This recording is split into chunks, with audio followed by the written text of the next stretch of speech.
hanggang 4th century AD. Ano nangyari? Anong ginawa ng mga Roman Emperor? Naalala ko po, si Emperor Nero. Si Emperor Nero, may diferensya yata ang isipan nito eh. Nakapagturo po tayo ng world history. Siya po yung talagang pinasulot niya ang mga Kristiyano, yung mga preacher na po. At during the time, the Roman Emperor time, alam po natin ng mga emperador, galing sila, ano? Na sa Christianity. Pero tingnan nyo, kahit na pinasunog nila ang mga Kristiyano, they were burned alive. No? Pinasunog ang mga Kristiyano.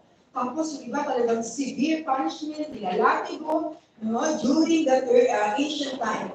The early Christians put their faith in God and not in any emperor despite their hardships. Hindi sa emperor eh.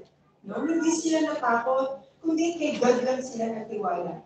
And mind you, mga kapatid, kung yung mga early Christians na ito pinasunog, para lang patigilin ang Christianismo, nagtagumpay ba ang Roman Empire? Napatigil ba nila ang Christianismo? Look at us, we're still here. Nandito pa rin tayo, lumaganap ang lalo ang Christianismo. Hindi natinag ang Christianismo.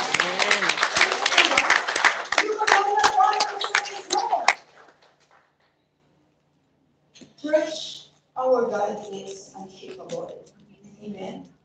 No matter who is elected or what policies are enacted, God remains on His throne. At ano ang calling natin? What is the invitation on us? This is our calling. Pray for all the leaders. Ano mo ang sabi ng 1 Timothy chapter 2, verse 1 and 2? I urge them, first of all, that petitions, prayers, intercessions, and thanksgiving be made for all people.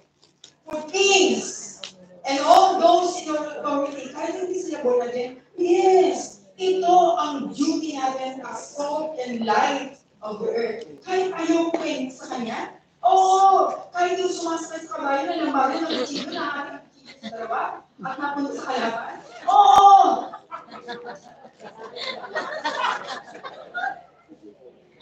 Diba? Diba? Kings and all those in authority.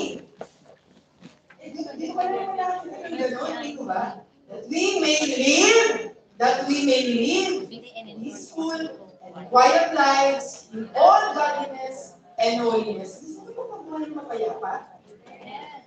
Gusto niyo magtuloy-tuloy tayo sa paglakad sa godliness? Yes. Then pray for the leaders of the land.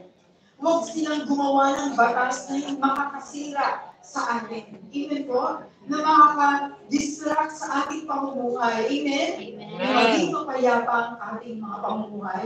Ipanalangin mo yan. Kahit ayaw mo siya. Kahit hindi mo siya binoto. Ipanalangin mo pa rin siya. Amen po ba? Amen. Yes. Ako lalo mo yung pag-pray. Yung parang apelidor na nandoon.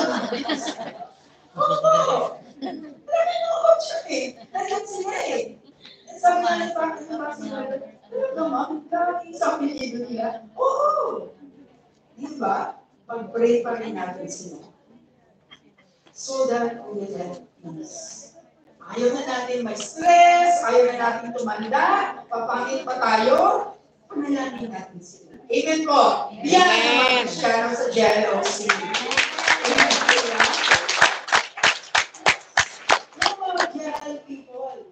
Tinuruan tayo to pray for all our leaders. Amen. Kahit na ano pang mga polisiya nila, mananatili sa trono ang ating Diyos. Amen? Amen. So, sovereignty of God means the purpose of God will prevail. The sovereignty of God means His power is extended to kings, to leaders. Kahit hindi sila Kristiyano, kikilos at gagalaw pa rin ang Diyos sa kanilang mga buhay. Amen po ba? Amen.